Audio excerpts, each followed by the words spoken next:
What's up, guys? Happy Tuesday. Welcome back to another episode of Eat, Train, Prosper. Apologies on the kind of a low number of episodes for over the last kind of month and a half. I had some travel. Bryan was just on his yearly vacation with family in Wisconsin. I botched the GVS timing, and we've really just had a very low number for us historically. But we're back. Bryan's home from vacations. I don't have any more travel, hopefully, so we should be able to get another consistent stream of episodes out. In this episode, we're going to cover some updates since it's been a while, so you guys can know just kind of the latest of what's going on with us, which we're always, very transparent and like to share about.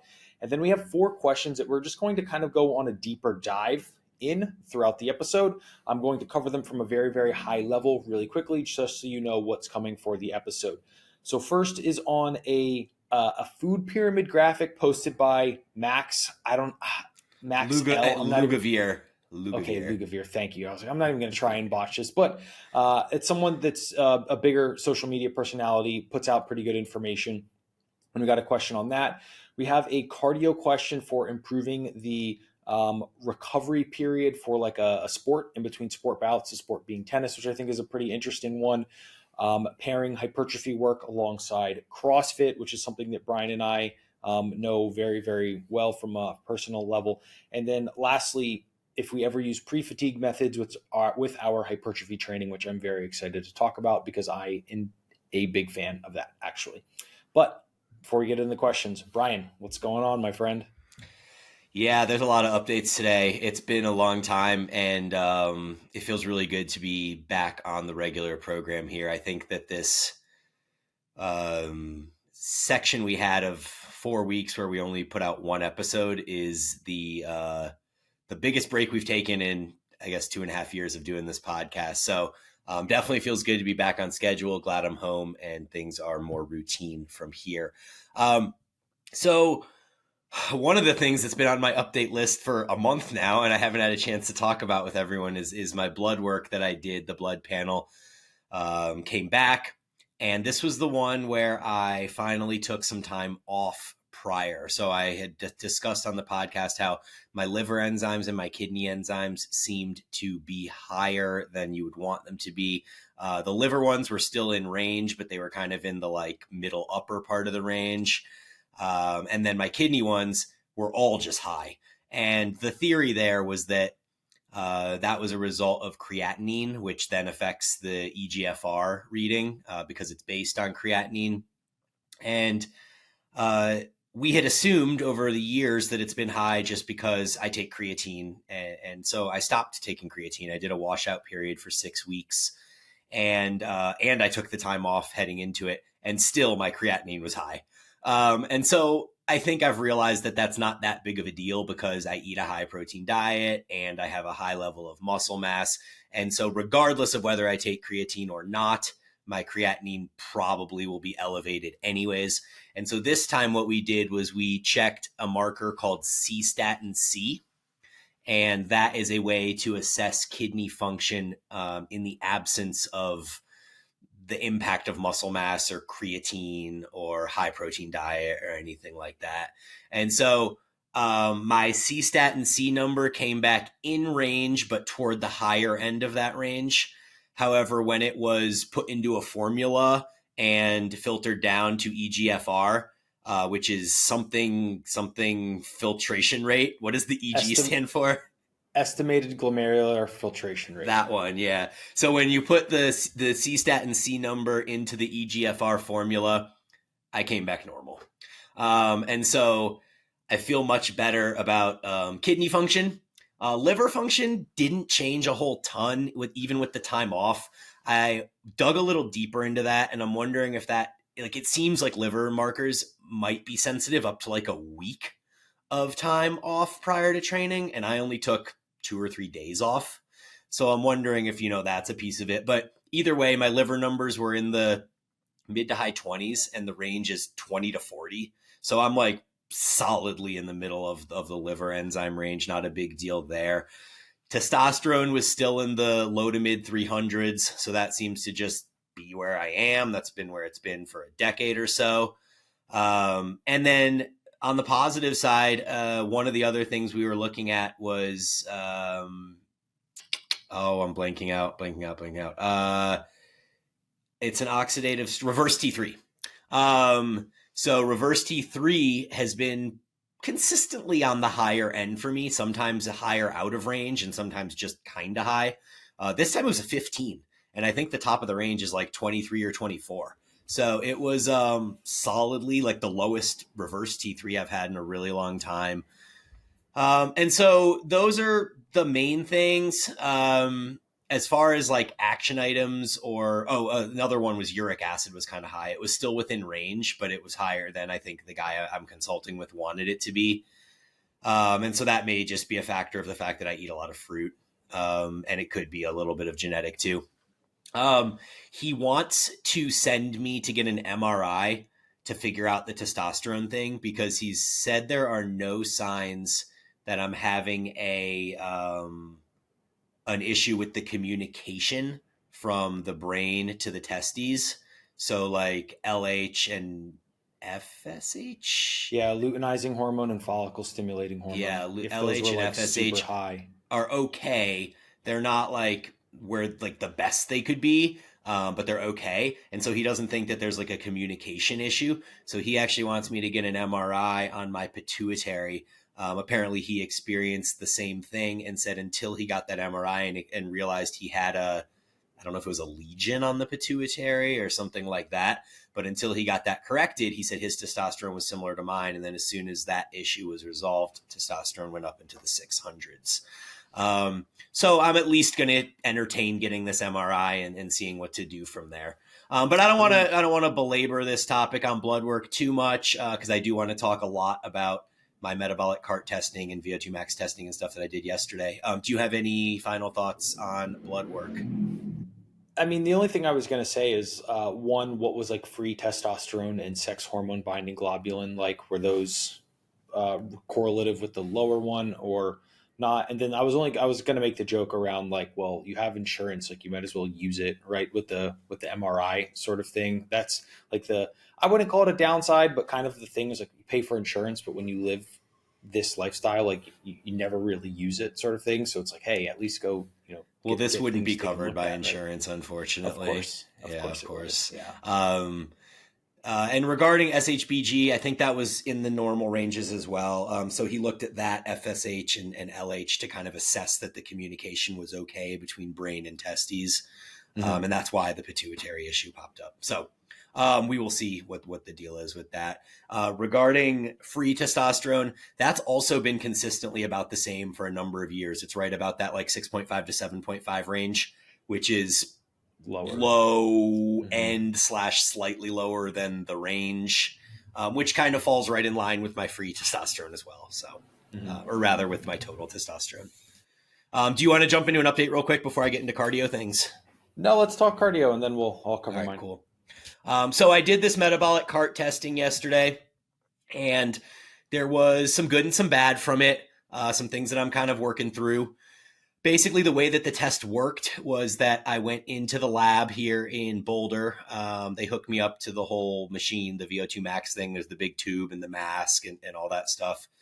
And they use power in watts, which is great because that's kind of how I've been training more or less. I mean, I've been using heart rate, but it kind of correlates to a general watt number. And so they start me at 100 watts, which is a super easy pedal. It was like an RPE of, a 1 or 1.5, something like that. And every 4 minutes, they add 27 watts to the power output. And I keep my cadence the same, so I'm just working harder. So it went from it was around 27 to 30 each jump. So the first one was easy. The second one took me to 130 watts. That was still pretty easy. I think I gave it like an RPE of 2 or 3. And then it jumped up to 157 watts. And 157 watts is where I would tend to call the lower end of my zone 2. So in my brain, and I'll talk about this model here in a second of cardio training, but in my brain, I would look at 160 was the number I would use for watts for kind of like my lower end of zone 2. And that's on the 5 zone system.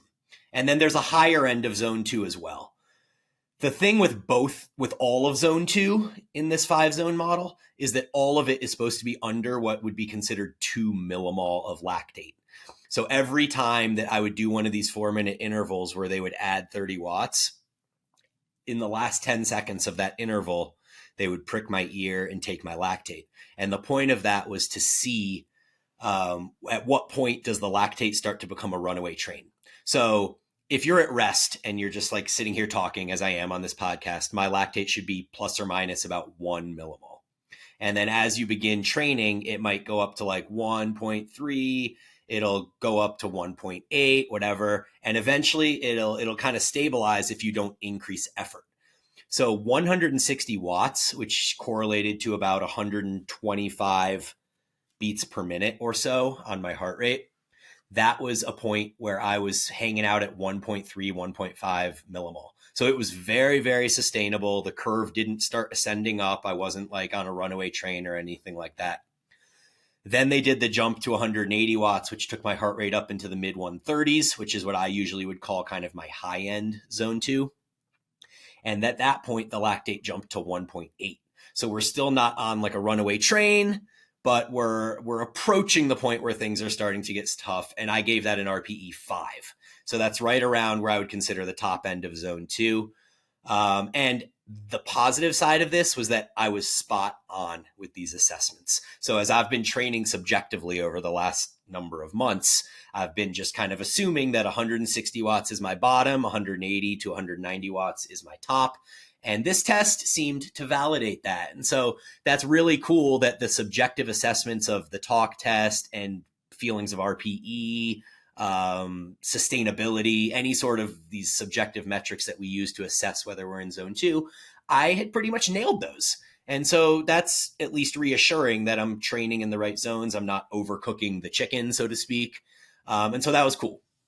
Then I got up to 208 watts, I think was the next jump. And that one, my lactate jumped up over 2. So I knew, I could feel in the moment. I was like, yeah, this is certainly not sustainable. Then it jumped up to like 235 or 240 watts. That was very not sustainable. That was where my lactate reached 3.8, which is the upper end of, man, I should have talked about polarized training first because this would all make more sense. But essentially, for zone 2 in the 5-zone system, we want to be under 2 millimole, which I assessed and was accurately there. And then there's a range between 2 and 4 millimole that they call like tempo or sweet spot. And it's like a range where you're working hard and you can do it steady state, but it's hard. Like you're breathing hard, it's challenging, but you're not dying. And then there's a point where you hit 4 millimole of lactate. And that's what I hit around this 235 watt number, where my heart rate shot up to about 157 beats a minute. And that's where the train really starts running away. Like the slope of the line that was going up, it turned steep. So at that point, it like started going like this. And that's what they consider my FTP. So then I did one more 4-minute bout after that, and my lactate went up to 7, and I was basically dead. So I want to talk about the model of polarized training a little bit, because there's a guy named Steven Seiler, and he would be what I consider like, or what is widely considered like the godfather of this polarized training model. And the polarized training model basically states that you spend 80% of your time below that first lactate turn point. So where your lactate is under 2, you spend 80% of your time there. That's like your typical zone 2. And then you spend almost no time training between 2 and 4 millimoles of lactate, which is that like sweet spot or tempo period of training. And you spend most of your other time, that other 20% is spent above the second lactate threshold. So that would be like your interval work, and where you're working really hard, lactate's accumulating, it's unsustainable. In this model of polarized training that Steven Seiler created, there's actually only 3 zones. And physiologically, this makes way more sense. There's zone 1, which is all of that easy training below the first lactate threshold. Then there's zone 2, which is the kind of don't go there zone. It's like the middle, like tempo sweet spot zone. And then there's zone 3, which is all the unsustainable interval work that happens above 4 millimoles of lactate. And so when he created this polarized system, he did it based on these physiological levels that we see. And so you guys have heard me talk a lot about zone 2 and zone 5 and how mostly we want to be in zone 2 and we want to be in zone 5, but we don't really want to be in zone 3 and zone 4. This is like an extrapolation of the polarized training model. It's just doing it over a 5-zone system instead of a 3-zone system. But the 3-zone system is much more intuitive because there really are these 3 kind of physiological zones. And so anyways, with that in mind, the negative side of this whole test was that my VO2 max came out to be 34.6, which is really, really low. And it's so low to the point that I actually struggle to believe that that's actually what my VO2 max is. Because like Peter Attia has talked about how if you're 80 years old and you want to live the best longevity life that you can, you need to make sure that your VO2 max never drops below 30. Because in his words, when your VO2 max drops below 30, you can no longer do a lot of the tasks of daily life that you want to do. One of them being you apparently can't even walk 3 miles in an hour if your VO2 max is under 30. 3 miles in an hour is a 20-minute walking pace, and you need to be able to do that for 3 miles with a VO2 max of 30. I have a VO2 max of 34.6 apparently, and yet I am able to, man, I don't even run, but I am very confident I could run 3 miles in 30 minutes if I had to. I go out and I do 90 to 120 minute bike rides with my heart rate at 140 beats per minute in, zone 2 or whatever. Like it's very unbelievable to me. And it really threw me for a loop yesterday emotionally as I got that number and I was looking at all of the data of like, what can people at 34.6 VO2 max do? And I was like, I do so much more than that. So I don't know if I'm being powered by like anaerobic power and I'm using my muscle mass as like a compensatory mechanism, if the test just mislabeled my VO2 max. The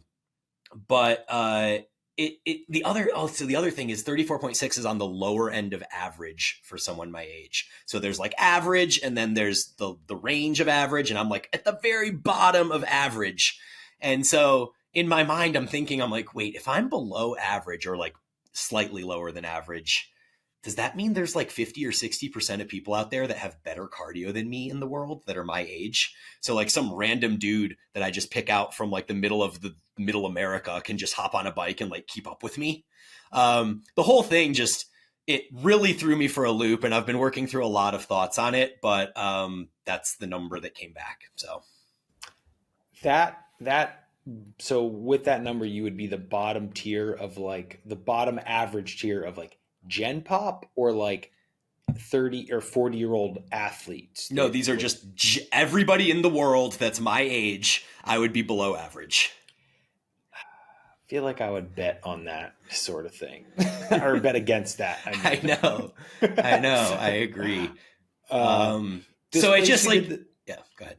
The place you did the testing, was it like university or like a place where you go to, like one of those newer, like new age places where you go pay, like a DEXA scan place where you go pay to get a DEXA scan? Like what type of place? It was more, it wasn't a university, but the guys that ran the lab are exercise physiologists.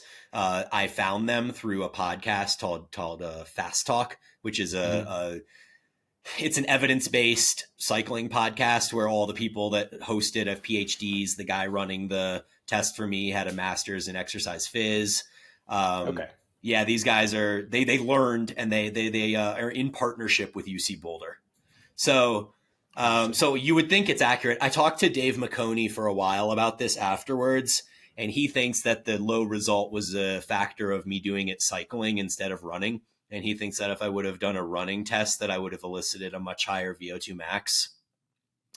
For some reason, I thought VO2 max tests were always administered cycling.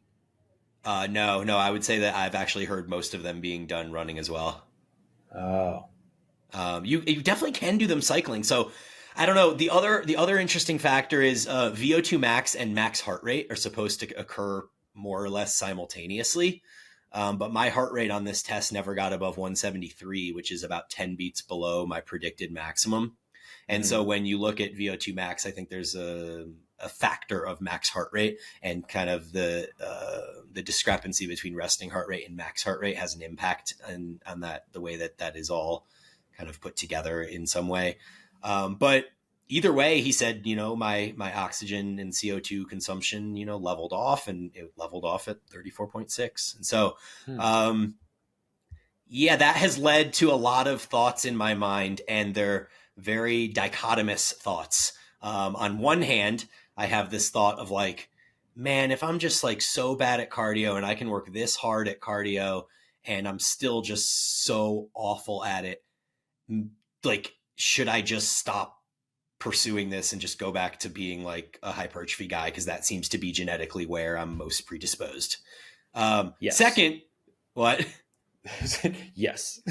Second thought is, because I'm so bad at this cardio and I want to live a long, healthy life, should I change my perspective and put cardio as like my primary tool and see if maybe some of my cardio results are being mitigated by recovery resources being allocated to training hypertrophy. So I don't know where I stand on that. I find myself leaning towards maybe prioritizing cardio at this point, at least until October, when I have this bike race that I'm doing in Moab, and making cardio like my number one, and just seeing if by doing less training or less focus on lifting, that maybe that can elicit some improvements. But then on the other hand, I feel like if I just look at my performance over the last year since I started doing cardio to where I am now, it's incredibly enhanced. Like I can do so much more now than I could do then. Like if I look at my data from back in August when I first started this cardio, I was riding the same routes I do now at 13 miles per hour with the same heart rate. And now I'm doing the same route at 16 miles per hour with the same heart rate. And that's not just, one random time where maybe the wind was in my favor or something like that. Like this is repeat times over and over. I'm able to do this thing 3 miles per hour faster. Which then also makes me think like, man, what would my VO2 max have been back in August before I actually got better at cardio? If it's 34.6 now, I must have been like half dead. How did I even like walk upstairs without keeling over back in August? So there just seems to be like a lot of holes in a lot of these stories. And that's basically the synopsis of it. And I'm still working through a lot of that. If you're curious to my vote, I would vote for a second opinion of taking the test somewhere else. Yeah. And probably doing it on a treadmill. Yeah, I find, and let me bet on it too. Let you bet on it. I will bet not against you, however that goes, because I have a hard time believing that your average 40-year-old dad can show up to the metabolic cart test and just best your score. I know. No, I agree, man. I agree. So if anybody out there listening, has experience with these VO2 tests, maybe you're even an exercise physiologist yourself, or you've run tests like this on other people, drop some comments below, send me a DM, something like that. Let me know your thoughts on this ridiculously low VO2 max based on, my output and things like that. And, the last thing I wanted to talk about on cardio is to quickly go over I have a 4-day rotation that I've been using for a number of weeks now with my cardio, actually a number of months. And so a couple people have asked me, what is my rotation? How do I work it in with lifting and stuff like that? And so I have essentially a 4-day rotation that consists of, the first day is usually a high-end zone 2 ride. So as I was talking about, it would be that kind of pushing the boundary of that 2.0 millimole lactate. So about 180 watts, about 140 beats per minute on my heart rate. That's my first ride of the week. Then my second ride of the week is a low-end zone 2 ride. So that would be more of like that 160 watts, about 125 beats per minute on my heart rate. So I have a harder zone 2 session, an easier zone 2 session. Then day 3 is usually some sort of interval or multi-zonal work where I'll, be in and out of zone 4 and zone 5 a little bit. And then the fourth day is a rest day. And so usually I'll make sure that there's no leg work on the day that's the interval work. I'll try to put my leg work on one of the 2 zone 2 days. And then the upper body stuff will usually either be on the interval day, or because the interval day is very mentally taxing, I might put the upper body day on another of the zone 2 days or one of the rest days and leave the interval day just to be an interval day. And so that's kind of my 4-way rotation, where there's one moderately hard workout, one easy workout, and one interval workout that takes my soul, and then a rest day. And so that 4-day rotation kind of works over an 8-day period. I go through it twice, and that correlates pretty well with my lifting week as well. So anyways, that is all I have on that. That was a bit long-winded, but I really needed to get that out. So thank you all for listening, and I will pass it over to Straker. Yeah. So the biggest one for me is I am in the home stretch of my 7-month gaining phase. Either this week, which is it's Tuesday, July 11th, or next week, which would be obviously the week after that, will be my final week. 216.1 has been my peak weight so far. And last week I missed my 215 average by only like 0.3 of a pound. So it is likely that this week, once my, post quad DOMs set in, I'll have like my weight spikes, because I'll have like 3 high weight spikes once I have my leg DOMs, which generally start Wednesday, bad, in that will carry me through. So it's been this week, I should say last week, it kind of hit me to the point where I'm like, I'm kind of reaching like a body fat percentage, and I'm like, I don't really see a desire to continue pushing, sort of thing. Like once I get a few meals in me throughout the day, especially in the evening, like, and my stomach's like really full, I'm like, I kind of feel a little fat for myself, obviously that's always relative, but coupled with that, my shorts are all like maxed the fuck out, and my clothes fit kind of weird. Not kind of weird, like weird. I'm kind of ready to be done per se. And I'm ready for a new challenge, like, which kind of leads me into my second point. I've really have enjoyed the numbers go up aspect of training. Like every week I can set PRs, and I've even hit a few like lifetime PRs on certain things that like we weren't necessarily like tracking back in the day, because you're tracking like your snatch, your clean and jerk, back squat, deadlift and stuff. You're not tracking like your overhead shoulder press.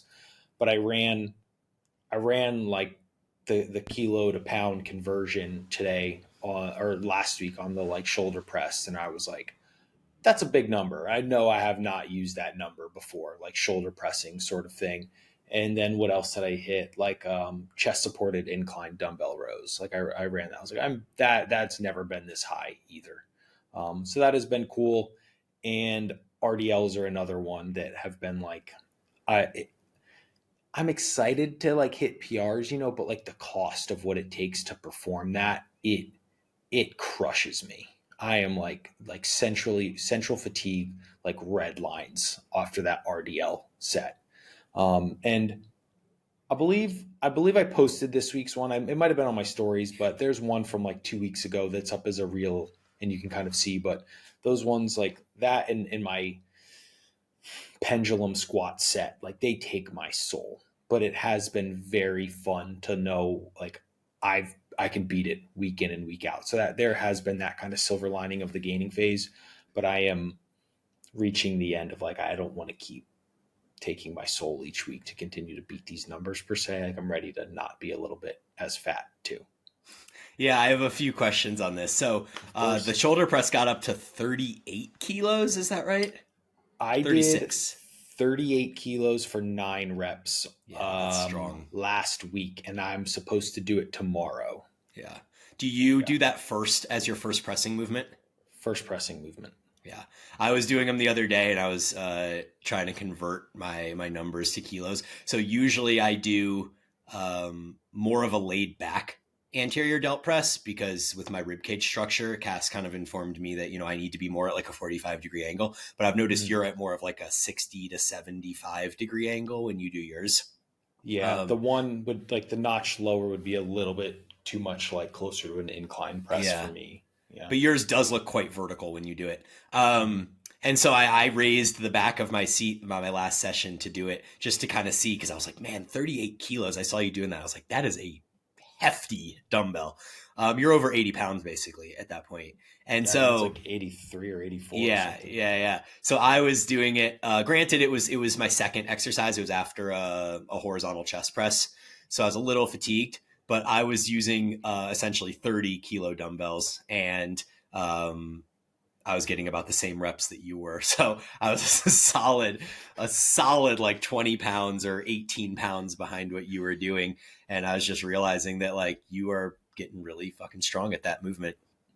Yeah, that one's been fun. I do enjoy that. Like Yeah. once that was like one of the things like going to N1, learning that it like completely changed that movement for me. It feels really strong. It doesn't hurt my shoulders. I have like a good range of motion. That was like a light bulb sort of, Yeah. weekend for that movement for me. Much better than doing it completely vertical like we used to do back in the day, where it really is like a legit like shoulder press. Yeah. Um, Second question. I noticed you changed your RDLs from going to the ground to stopping just above the ground and changing direction. So what was the impetus for that?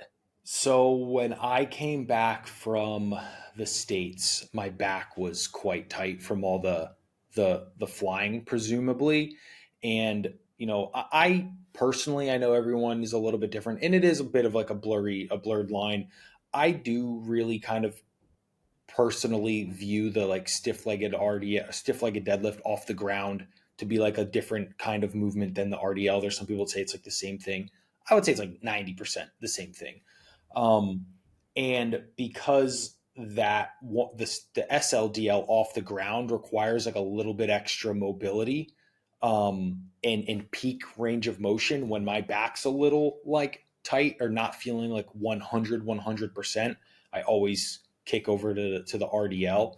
And then it had been a very long time since I like progressed the RDL. So I was like, I did like 2 weeks at it. And I'm like, I'm just going to keep it in and progress this now. Cool. So that was the real reason. Do you feel a difference in stimulus hovering and changing direction versus letting it settle on the ground? Yeah, it's kind of almost like for me the stiff legged deadlift is more like it's a bottom up movement, right? I'm like Mm-hmm. resetting on the bottom. I set my hips and hamstrings. It feels more hamstring dominant to me, Mm-hmm. or biased, I should say. And that is I'm at a further end range of motion Yeah. where the RDL is it ends up being a little bit more like glute for me.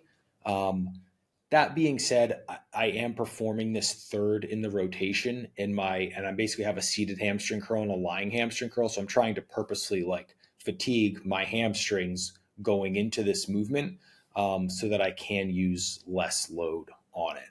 Mm-hmm. Interesting. And then my last question on all of this is, as you transition out of this massing phase, are you going to spend some time at maintenance to cement, in quotes, the gains, or do you transition immediately into a deficit and go from there? I don't know what we're going to do. And I'm really just going to let Jackson steer the ship. But in my most recent check-in, he's like, we'll hang out here for a week or 2 weeks, and what he kind of likes to see, and I don't want to speak too much for him, is not big ranges in weigh-ins, right? So this was a week where I had like a 213.6 weigh-in, but I also had like a 216.1. And so that's a pretty big swing Yeah. in a day or two period, especially for me. Like I'm eating a meal plan day in and day out, identical foods, identical quantities. So he wanted to see things like a little bit closer together before, but I don't know too much around what we will do in terms of like how aggressive the food cut might be or anything off the start. I'm not sure yet. Cool. Are you looking forward to kind of eating less and being a little hungry, maybe even?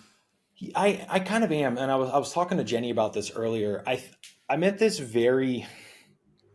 interesting position in my life where I feel like I'm never going to have this opportunity again, and mostly is because like of my age, the next phases of my life. But I have this phase where like money, I'm like, of course, there's always like, I want, bigger coaching business, like, obviously new clients and that sort of thing. But like, I can pay all my bills. Like I'm good there. I have, housing, relationship secured. Like a lot of these other big facets of life are like pretty good. I want to treat this like dieting phase almost like a training camp sort of thing. So I want to purposefully dedicate more time to it because I'm in this interesting sweet spot in my life where I'm never going to really have this opportunity again. And I never have, right? I've never like competed, been on stage or anything like that, nor do I ever kind of really plan to, but I want to almost treat it as such. So I'd like to have like morning cardio sessions, right? And I really just want to kind of treat it as this, I'm chasing my best physique ever, and it's probably my last go at it. And I want to just have a lot of fun with it per se. And part of that fun is the challenge, which kind of leads me into my second, update sort of thing. Cool. Yeah, I dig it. Any questions? No, I think that makes Okay. sense. Yeah. And then kind of the past like 3 weeks, I have been experiencing like what I am perceiving as like some dopamine deficiency issues. And it's been like kind of the first time in my life with it. And kind of to explain that, like motivation has been down, like fulfillment and joy, I would say across the board is like down hard. And there's times where I know like for example, client check-ins, that's like my biggest, weekly work deliverable. I can conceptualize that as like these people, they need me, and I can easily turn that on. And I'm do very, very well with client check-ins. I do actually like that. But outside of that, it's been really hard to work on those other parts of, entrepreneurship, the things where you invest the time now and you see the return in 2 years, which is literally like the definition of it. And then the things that would generally just give me a lot of joy, they haven't been. And like a big one that I can tell for me is the gym. I have not been enjoying training. It's like getting me up to get there has been really, really hard. And then the times where I'm like, I don't have things I need to do, it's been really kind of draining for me to try and force myself to do it. And this is a very like new experience, for me. Mm-hmm. The interesting part that I wanted to touch on this, because I was thinking, trying to self-assess like so many things, is this maybe an adrenal insufficiency thing? I've been pushing really hard with training for 6 months straight. However, I'm not having any performance issues. Like, if anything, performance is the best it's been in like years and years and years. So it has me really kind of questioning some things. And I would say, like, if you were to type in like dopamine deficiency symptoms, I have every single one except the like depression sort of thing, because none of it feels like dark. It's just like a lack of joy. It's like the colors aren't bright. They're just like barely a color, but they're not like popping. And that's been a new one for me that's been frustrating, to be honest. I feel like I've experienced similar things, and it kind of makes me think about the thing we talk about on the podcast a lot in regards to psychological fatigue hitting before physiological fatigue. And I know your training's being managed, your recovery's being managed, you're in a surplus, all these things. But usually for me, when that begins happening, that's a telltale sign for me that the gym is, I'm pushing too hard in the gym. And part of that might just be because you don't exactly take the approach to training that I do, where you gradually ramp up efforts week to week until you get to a week at the end where you're just like, oh, that was the hardest week I've done. Now I need to like have a reset or a deload or something like that. You just kind of keep pushing all the time. You're always like at 0 to 1 RIR, 1 RIR, or whatever it is. Like every week you're going in and you're hitting that same intensity. And I know for me, that would take a huge beat down on me too. And so my first thought is that maybe it's just some psychological fatigue and that you just need to flush some of that and backtrack your training a bit, go back to like some 3-4 RIR type stuff, gradually build back up. Given you're at the end of your massing phase, I think that probably is inevitable anyways at this point, coming up. But that's my first thought, is maybe you just went like a week too far or 2 weeks too far or whatever it is, because you had so many weeks of 0 to 1 RIR for these really heavy hitting compound movements. That's my thought anyways. I don't know if that resonates with you at all.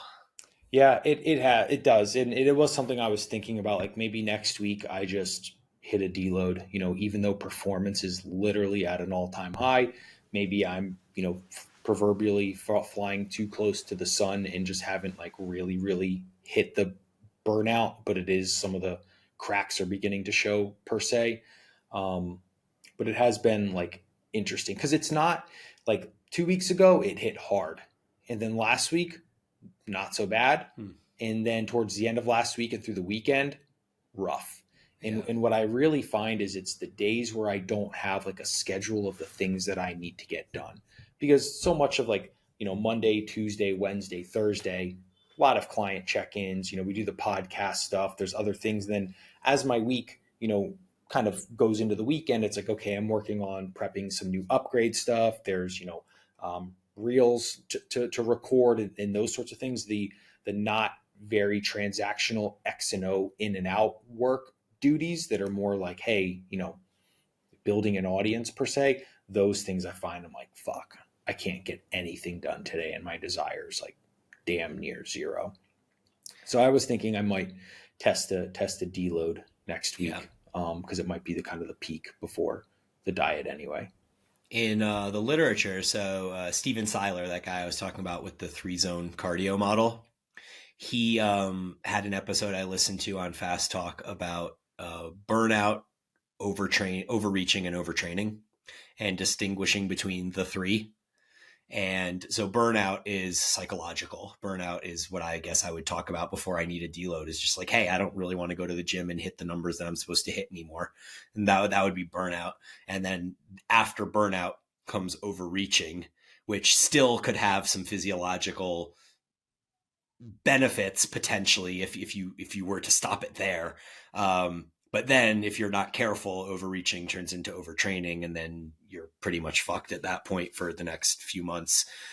And so what it sounds like to me is that you're at burnout. You're at like that point where it's psychological, and physiologically you're still performing fine. So you're not overreached or overtrained, but I would definitely kind of, take note of that. And yeah, I thought it was interesting. Yeah. So hopefully next week, well, next week might be a little bit early because I've already commit to the rest of this training week because I still have there's a couple more PRs that I need to, loop into my belt, but then I'll have maybe a brief update next week. But I think that will be like my first non-lifestyle mediated deload since probably the last time I was following your programming very strictly. So 2015, 2016. Yeah, you don't really deload. That's hilarious. You just let life deload for you. And if life doesn't show up to deload for you, then you don't deload. Yeah. Sweet. Well, so the next thing I was going to talk about on updates was the glute squat study, the hip thrust squat study. But I feel like maybe pushing that off to next week, because there was also another recent glute study that was done with hip flexion, which seemed to counteract a little bit of the information from the first glute squat study. So I think maybe we look into that a little bit further and we push that episode off to next week. I also want to touch a little bit more on the failure stuff from Zach Robinson and the data-driven guys, because I think there's been a lot more discussion around that on the web the last few weeks. So maybe next week we just kind of make it into like a very kind of research-based thing, and we just jump into these 4 questions and get through what we can over the next 20 minutes or so. Let's do it. All right, cool. Well, the first one, as Aaron alluded to in the beginning, is a kind of food pyramid that was put out by Max Lugavere. And the food pyramid, the interesting thing about it is that it put meats and proteins on the bottom as the base. And then it put fruits and veggies as the second level, right above meats and proteins. And then the third level was cheeses and starches. And that's just like a huge category. I mean, there's so many different starches and stuff like that. And then I think he maybe it was tongue in cheek, but he just put coffee at the top. And so I got a few funny comments from people being like, why is coffee at the top? Shouldn't it be at the bottom? But I really think the point of this discussion here is more about those first three levels. It's about the meat and the protein on the bottom, the fruit and veggies second, and then the starches and cheese as the third level. And so when I look at that, that actually aligns really well with the way that I eat and the way that I think about eating. And so I don't know, man, what are your thoughts on that as a general guideline for food? Yeah, I will preface it by saying generally when I receive questions like this, and I know this one came to you, my first initial thought is like, oh boy, let's take a look at this, because so many things that people send me, like it's rubbish, it really really is. And I was quite pleased. This was a really really granted it was like emojis and supposed to be funny, but if you read, like I recommend you as the listener, go find this post, read his caption on it. It's full of context and nuance. And like the more I read, like I just was like smiling more and more, because it felt like, now I'm not saying that like I could put out something of this caliber, but it felt very true to like how I personally feel and approach things. So I think it is really well done. And the second part I wanted to say is, when you have these larger, profiles like this Max guy, I think he had like 980,000 Instagram followers. Unless you're like a specific like fitfluencer, you're speaking to like Gen Pop people, right? So you generally have less nuance, and it's more of how can I help the largest amount of people at once, and it's going to be make assumptions off of like a Gen Pop, American or Western civilization citizen sort of thing. With the context of like what Bryan and I often talk about, we're talking about like hypertrophy in these sorts of things. I think it's wonderful. I think the infographics great. I think for 9 out of 10 people looking at it, it's wonderful. That 1 out of 10 person is going to be like that 22-year-old dude who's 140 pounds and wants to get to 185. Like, yeah, you're going to need to probably flip pyramids sections 2 and 3. But for the majority of people, I think it's wonderful. And if more people followed it, the world would be a much better place. Yeah, no, I agree with all of that. And I actually really like what you said at the end, because that was a point I was going to bring up too, is that for general health and longevity, I think that that really makes sense to have the fruit and the veggies and the proteins being like the base. Like those are the things that matter the most. But like you said, for that person that wants to add a ton of muscle as quickly as possible, they're going to struggle with the idea of filling that second pyramid with fruits and veggies, because they're just going to be so full that they're not going to be able to get enough calories in from the starches section. And so, yeah, if you flip those two, or even like, I mean, I guess it depends on your metabolism and your activity level and your age and stuff like that. But for that person trying to gain weight quickly, you may just need to put starches almost on the same level as protein. Like they just kind of like go hand in hand at some level. Like when I look at your plate, Straker, it's almost equal protein, starch, and veggie. Like it's kind of like a three-way split. So it's less of like a pyramid and it's more of like a plate that's just evenly distributed between the three, right? Yeah, I mean, even so, not really. Like my protein is higher, but I have many feedings. Like I eat chicken twice per day, 130 grams a meal, which is like barely over 4 ounces. And then I have a salmon at dinner that's 150 grams. So that's, I think, like maybe about 5 ounces. But historically, like my animal meat consumption is quite low, but I just have like 2 protein shakes per day. I have eggs in the morning, and then I guess a little bit of EAAs. But I would say like right now, carbohydrate is the base of my diet. It's the highest macronutrient. I eat by far the most volume of it. And I've even had to reduce my vegetables a little bit just because it's too much volume, and Yeah. I would be super super full at the end of the day. So Yeah, and then throughout nutritional periodization, as you shift gears and go into your diet, then the whole thing switches and it becomes more dominated by vegetable and meat and less dominated by starches. And so, precisely. time of year certainly impacts that pyramid. But yeah, I agree that overall that was one of the best influencer pyramids that I've ever seen. And so, I thought it was definitely worth bringing up and addressing. Yeah, it was really good. Cool. This next question is the one about tennis. Um, and so basically to kind of do the abridged version of this question, because it was quite long, is this person plays tennis quite a bit. It's his primary cardio source. And he seems to do fine for the first 30 minutes of tennis, but then in the latter half, he cannot seem to recover between points. And he said it often takes him 2 to 3 minutes to get his breath back after a tough point.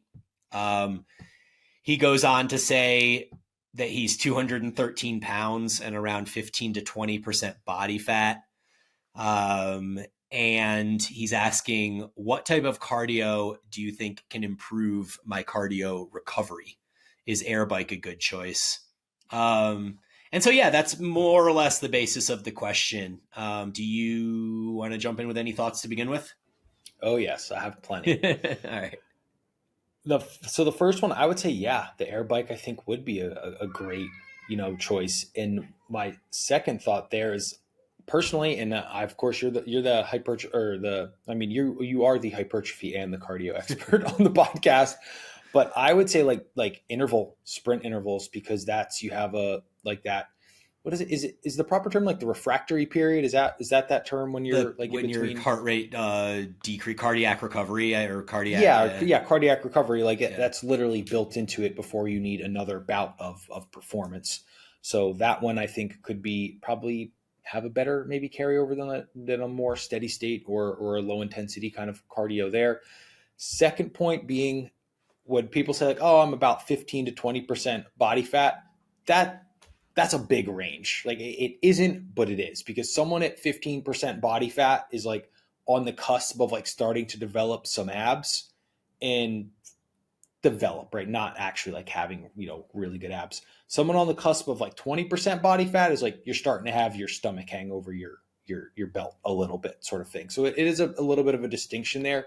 And then that would really kind of lead me into my next point. Like if we're at 20% body fat, like we need to reduce some body fat, and a lot of things will improve for you there. At 20%, you start coming down, you're going to lower inflammation, you're going to improve, cardiovascular performance and those sorts of things just by decreasing some of the body fat. And then my third point, which is highly dependent upon point two, is because he's like, hey, after about 30 minutes, my exercise performance starts to dip. My thought was like, how long are we eating prior to training? Are we in a low carbohydrate diet? Because that is, to me, seems potentially representative of like someone who's potentially running low in some glycogen or glucose, and that will obviously take a hit to your performance there as well. Yeah, I think that's all good stuff. The 15 to 20% body fat is definitely something I wanted to focus on too, because the difference at 213 pounds between being 15% body fat and being 20% body fat is 11 or 12 pounds of fat. And it's hard enough to fuel muscle. And this is one of the reasons I think why my VO2 max is so low, or even if it's not as low as the number that came across, it's lower than it would be if I weighed less, right? And I had less muscle on me. Because muscle requires oxygen to fuel it. And the more you have of that, the more difficult it is to properly fuel. Now, fat is an even bigger problem, because fat doesn't actually provide you any benefit. Muscle gives you a lot of benefit, both cardiovascularly and anaerobically, to kind of help you work through these different bouts of endurance that you're doing. Fat doesn't give you any of that. Fat is just an extra thing that you're holding on your body that now you need to deal with. So you need to use the muscle you have to work through the extra fat you have. And then you also have to fuel the muscle and work through the fat that's there to get the oxygen into the body that can then become usable. And so, yeah, I think that, being 15% body fat and 20 instead of 20% body fat, like being able to see some abs kind of peek through, that would probably benefit you significantly. If you even look at the calculations of VO2 max, merely by losing those 12 pounds of fat, your VO2 max per kilogram, mLs per kg, would go up like 3 or 4 points just by losing fat and doing nothing else, not even training or anything like that. And so there you have a bunch of recovery as well. The thing we said in the beginning, cardiac recovery or heart rate recovery, would be when you stop exercising and you stand still, how quickly does your heart rate, in 1 minute, what does your heart rate drop? And so this is a very important metric for health, but also just for sports performance, of course. And so a general good goal for heart rate recovery is to see about 40 beats in the first minute. So if your heart rate after a tough point is 160, then you would want to see that heart rate down to about 120 within 1 minute, within 60 seconds. And so mine is right around that. I'm between 40 and 50 now, which is another sign why I'm like, wow, how can my VO2 max be that bad when my heart rate recovery is so good? But I would take note of that when you're doing your, like, obviously not in the middle of a tennis point, like don't just stop and look at your watch and see where your heart rate is. But as you're doing your training for this, whether it's the assault bike or whatever, running, whatever sort of method you decide to use, stop yourself right when you're at the end of your workout, hit stop on your watch or whatever it is, or take your pulse, and do that at the very specific endpoint, like right as you stop training, and then again 60 seconds later, and see how much that heart rate has dropped from that point. And that's something that's trainable too. So you can do intervals on the assault bike that will help you train your cardiac recovery too. And so I think for you, there's certainly an element of specificity where if tennis points last 20 to 40 seconds, and then you're saying it takes you 2 to 3 minutes to recover between these tough points, I would be doing intervals that probably emulate what a tennis game is, but using less rest in between so that you train your body to recover quicker between those intervals. So I think maybe like a 1-to-1 would be good, like a 30 second on, 30 seconds off. That's like a really, really popular protocol. And you wouldn't be doing that at, an unsustainable pace. I'm talking like, I think a good workout would be 30 seconds on, 30 seconds off for 6 to 8 sets. So we're talking 6 to 8 minutes, basically, where 3 to 4 minutes of that are work time and 3 to 4 minutes of that are rest time. And then you would rest 5 minutes and do another set of those 6 to 8 intervals. And each 30-second interval should be sustainable. So it's not your aerobic pace, because we're trying to push the anaerobic a little bit here. But it's also not to the point where you do 30 seconds and then 30 seconds later, you're like, oh my God, I can't go again, I'm dying. Like, you want to keep a pace in those 30-second intervals that you can keep for each 30-second interval. And then over the course of time, as your cardiac recovery improves, then the pace that you use on each 30-second interval can also increase accordingly. So that would be kind of my base advice for that question. What I took out of that, your response, is my heart rate recovery period is insanely poor. Insanely poor. Because after my bike sprints, I'm doing my cool down and my heart rate's still like the 140s and 150s. Well, that's because you're moving too. So I think there's definitely a bit of a confounding factor there. Yeah, I mean, mine still goes down pretty quickly. Like after my VO2 max yesterday, it went from 173 to 131 in the first minute, and I was still pedaling. So I got 42 beats while still pedaling as a cardiac recovery. But for most people, you're going to want to do that without continuing to pedal. So you'll basically do your sprint, stop, and then just sit still and focus on your breathing, and at least initially see what you can get from that. Okay. And then after that minute is over, then go back to pedaling, and you'll see it kind of like maybe level off or whatever. But yeah, I mean, I would definitely like have the data, and then from there you can kind of assess how you want to do things and move forward. Yeah, I'll test that on Thursday when I do mine. Cool. So I don't know if I have time for both of these last two questions. I will. Let's cover 3. You can bounce and I'll cover 4, because I feel pretty good talking about that one. Yep. When we're talking about number 4 with the pre-fatigue, just understand I don't think the question is pre-exhaust superset. So they're not trying to go from leg extensions to squats immediately. I think it's more about using a isolation movement or a short movement before a compounder lengthen movement. Yep. Okay. Cool. So question number 3 is, if I want to do hypertrophy work along with my CrossFit classes, should I do it before or after? Also, should I be doing a bro split or a full body approach when I do hypertrophy? And then I added the context of, is the bro split back into the grace of evidence-based practice? And we've touched on this before, but I think that based on a lot of the research we're seeing come out with frequency being less important and the increase stimulus from failure training via the recent meta regression, it does seem to be that the bro split is coming back into grace.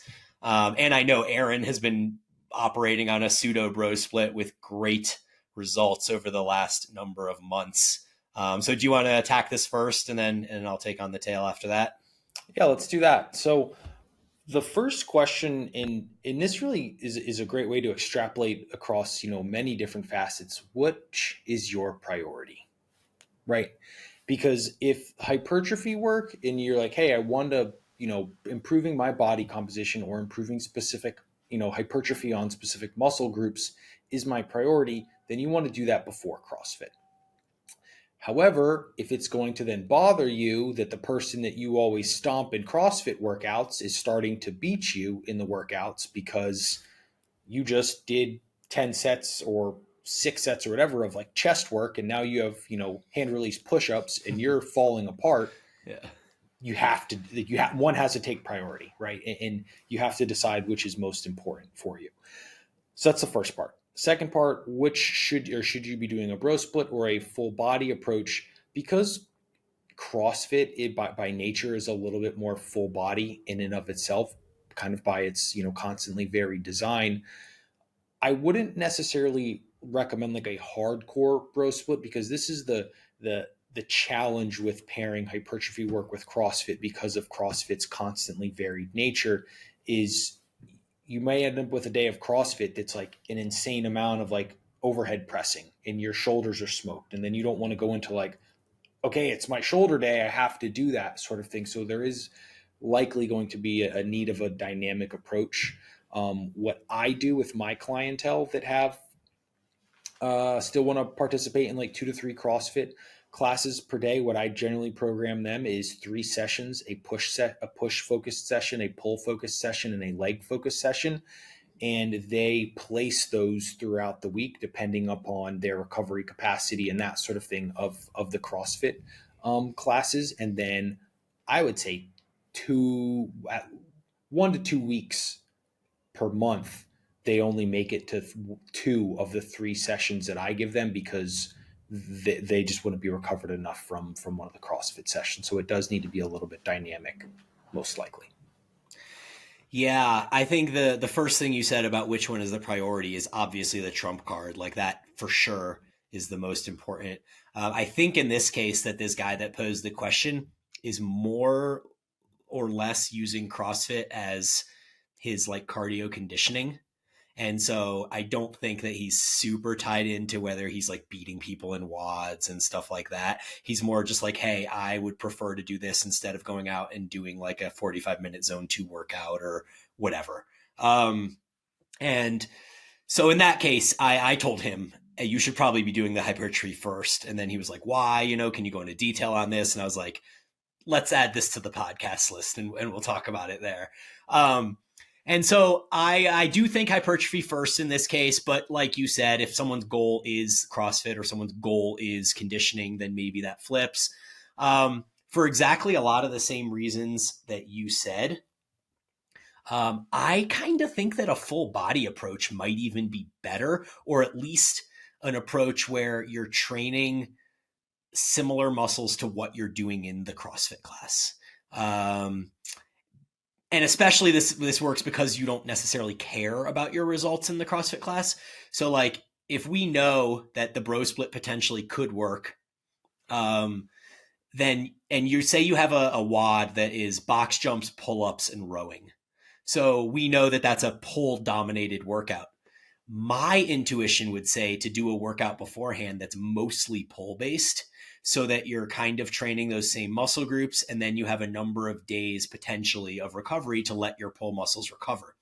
Of course, the alternative argument would be, well, if I did less volume for pull, then I would need less recovery, and therefore I'd be able to train pull again in 2 days if it were to come up again in my CrossFit class.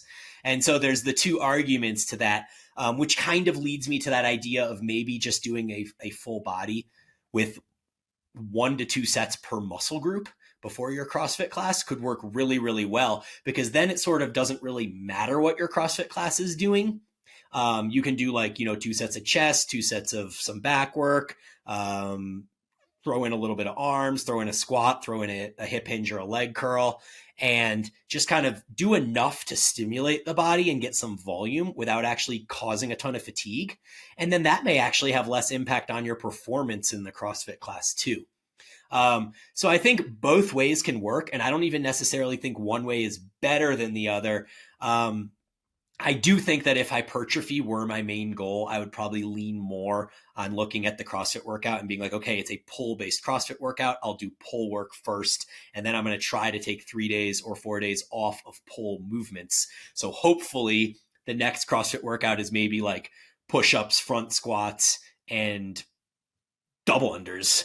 And now you have a workout that's more push-based. So you can do like some chest work, maybe some quad work, do that before that workout, and then you rest your push muscles for 3 or 4 days, and you can kind of rotate back into the pull muscles. And so long-winded way of basically saying that both ways can work. Not sure one is better than the other.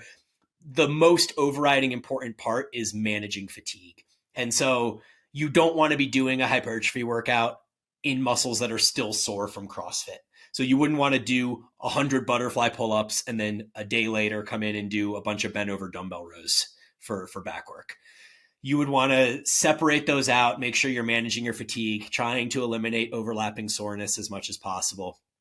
And ultimately, at the end of the day, I think that is probably the larger concern, more than whether you're doing a bro split or full body or whatever. Yeah, it's to make the most optimal out of it, you're going to need a little bit of a dynamic approach. Correct. Yeah, that's a great way of saying it. Cool. Well, let's let you address this last one. I will jump off, and we'll come back next week and talk about some glute and hip thrust study and some failure training. Wonderful. Later, B. Okay, so question 4 here we have is, do you ever purposefully use pre-fatigue methods in order to need less weight on a big lift later in the workout? And then they go on to say, we've heard of us kind of allude to this briefly before. How often and why do you do this? And are there situations where you wouldn't want to do this? Really good question. And something with this that I think this is something that will make more sense and have more utility the further you are into your training career. Because in the beginning, you generally are going to be much more rounded, and we're each going to have some of those movements that we're just a little bit more innately stronger at, or maybe that carried over from sports we played or something.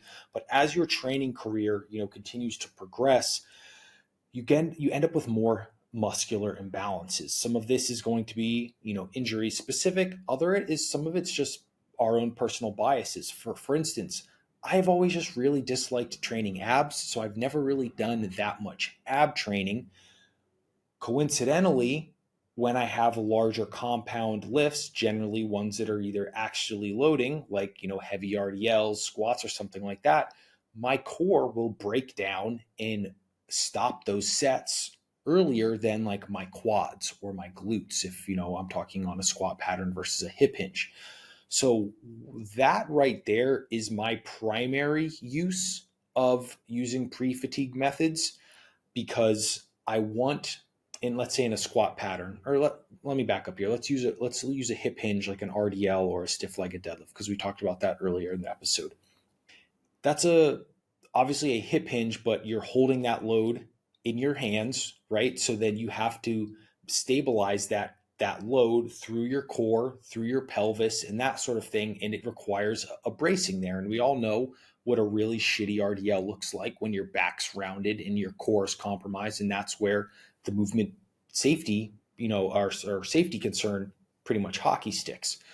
So if you're someone who's has a weak core, something like that, and you still want to get a good stimulus out of like your glutes and hamstrings, that would be a really good opportunity or use case for pre-fatiguing the hamstrings or the glutes. So in this case, personally in my program, I do all of my knee flexion before any hip hinging. So I'm hitting my seated hamstring curls or my prone lying hamstring curls and pushing them really, really hard before I go into my hip hinging. Because I want, when I'm then hip hinging, for my glutes or hamstrings to be the limiting factor, not my grip strength or my ability to brace my core or something like that. Backing up a little bit, when you are earlier, let's say novice or early intermediate, it's unlikely that you are strong enough yet to where that, the strength of the glutes and the hamstrings and your proficiency at hip hinging is high enough that it will overpower your core and those sorts of things. But generally, again, like I said, as your training age continues to grow, the more of those imbalances grow. So it's probably not something you have to worry about, or there's probably not too much of a benefit early on.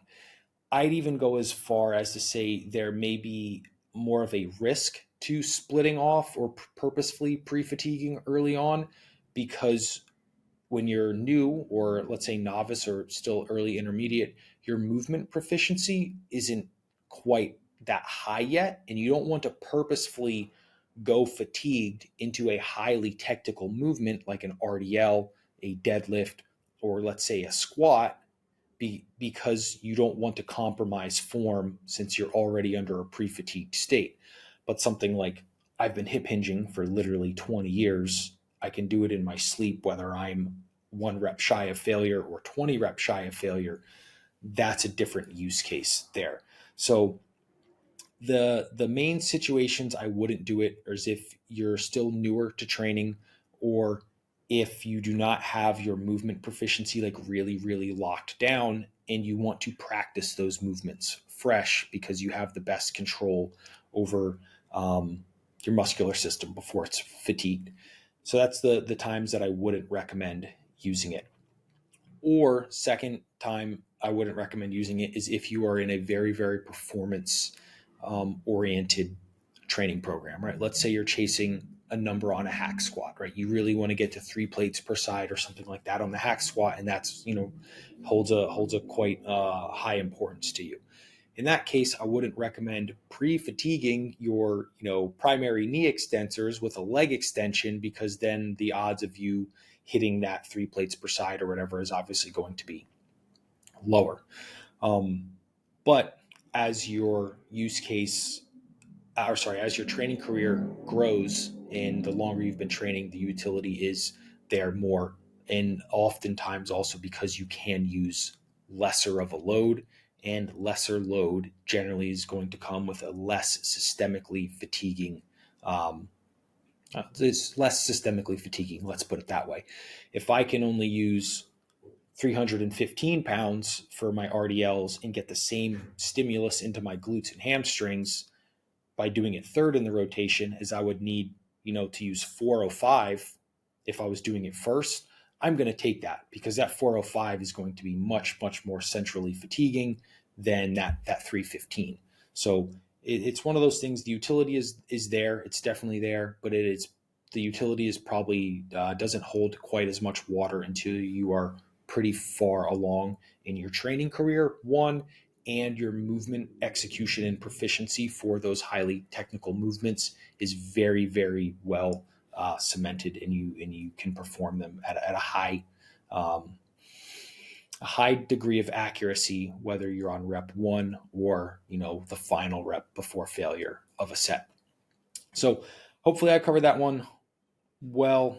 Maybe a little bit long-winded there, but this is my first question without Bryan to kind of give me feedback there. So Hopefully you guys enjoy this episode. Like Bryan said, we'll come back with a little bit more of a research supported episode for next week, which will always be very, very enjoyable to put together for you guys. As always, thank you for listening, and we will talk to you next week.